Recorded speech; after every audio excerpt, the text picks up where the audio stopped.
Imam Ahmad rahimahullah meriwayatkan dalam musnadnya dari sahabat Jabir radhiyallahu anhu, ia berkata, ketika Rasulullah sallallahu alaihi wasallam melewati Hijr, beliau bersabda, janganlah kalian meminta datangnya ayat-ayat mukjizat sebagaimana kaum soleh telah memintanya.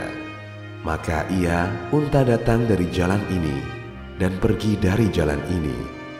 Lalu mereka melanggar perkara Rob mereka dan menyembelihnya. Unta itu minum air mereka 1 hari, dan mereka minum air susunya 1 hari. Lalu mereka menyembelihnya.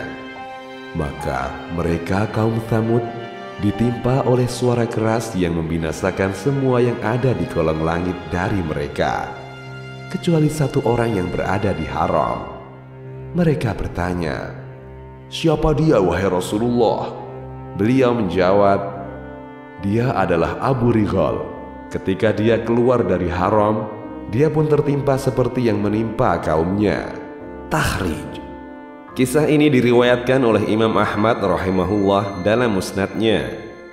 Dan Ibnu Katsir rahimahullah setelah menyebutkan kisah tersebut, beliau mengatakan, hadis ini di atas syarat Imam Muslim. Namun hadis ini tidak tertulis di salah satu dari 6 kitab atau kutubus sittah, Al-Bidayah wan Nihayah.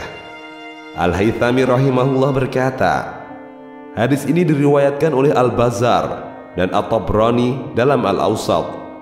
Lafadznya ada di dalam surat Hud. Dan Imam Ahmad rahimahullah meriwayatkan hadis yang senada. Rawi-rawi Imam Ahmad rahimahullah adalah rawi-rawi hadis sahih. Majmu' Zawaid. Ibrah. Allah subhanahu wa ta'ala menceritakan kepada kita kisah Nabi Shalih alaihi salam dengan kaumnya, yaitu kaum Tsamud. Kisah ini berisi peristiwa dan kejadian yang jelas lagi terperinci. Kisah ini tidak disinggung di dalam Taurat.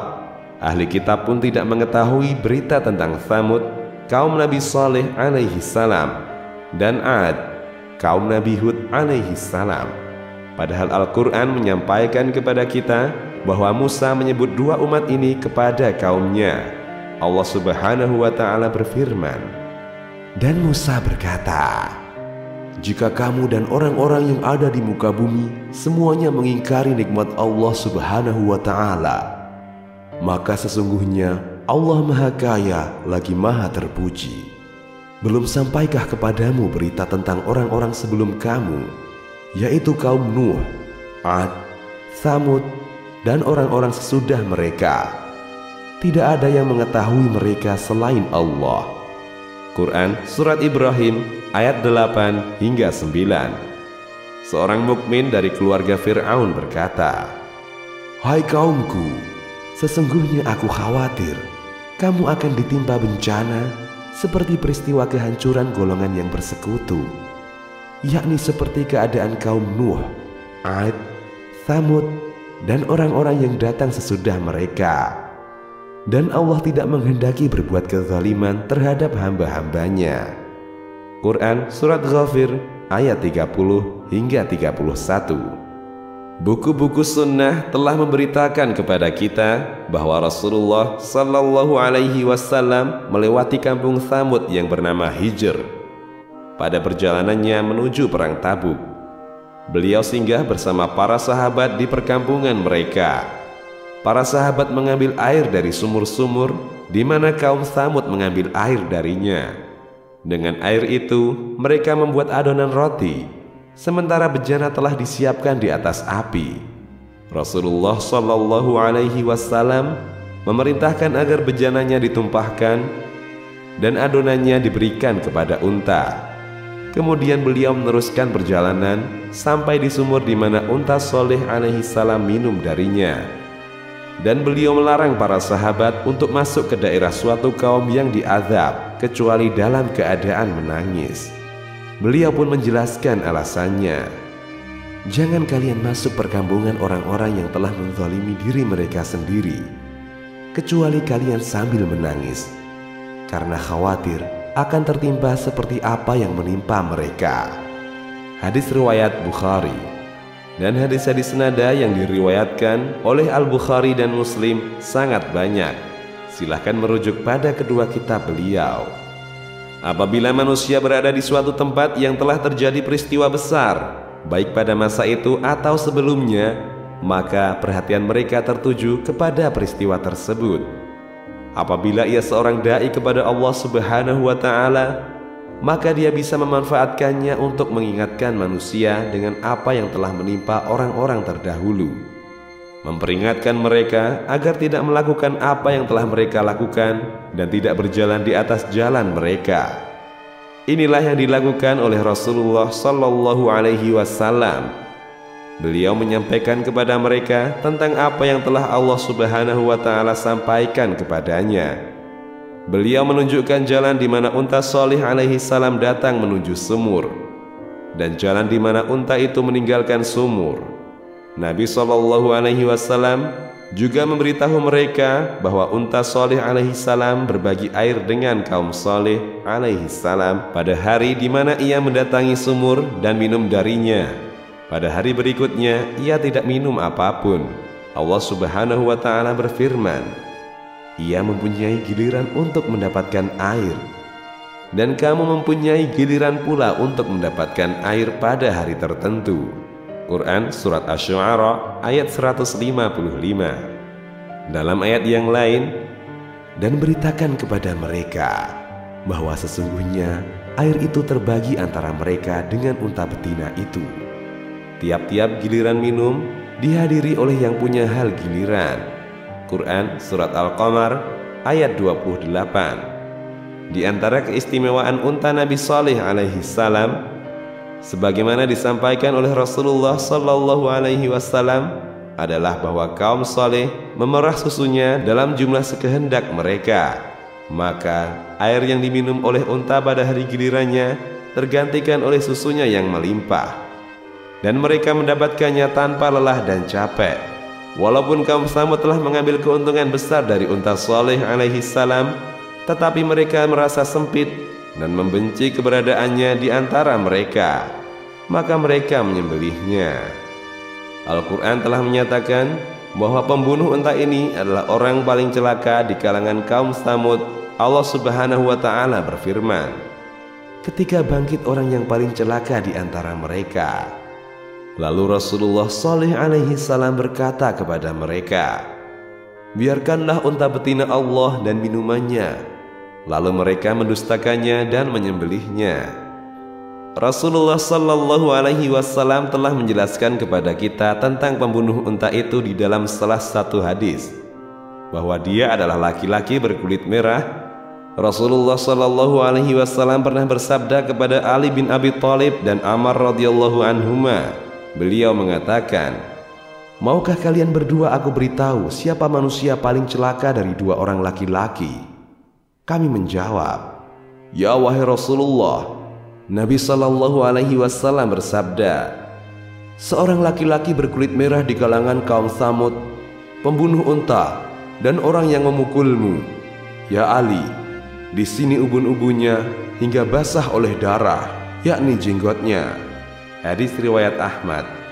Dan dalam hadis lain, Rasulullah Sallallahu Alaihi Wasallam menyatakan bahwa dia adalah pembesar kaumnya. Di dalam As-Sahihain, ketika bangkit orang yang paling celaka, Rasulullah Sallallahu Alaihi Wasallam bersabda, bangkitlah seorang laki-laki yang kotor, busuk, perusak, mulia di antara kaumnya seperti Abu Zam'ah. Hadis riwayat Bukhari dan Muslim. Manakala mereka menyembelihnya, Nabi mereka Shalih alaihi salam menjanjikan akan turun azab setelah 3 hari.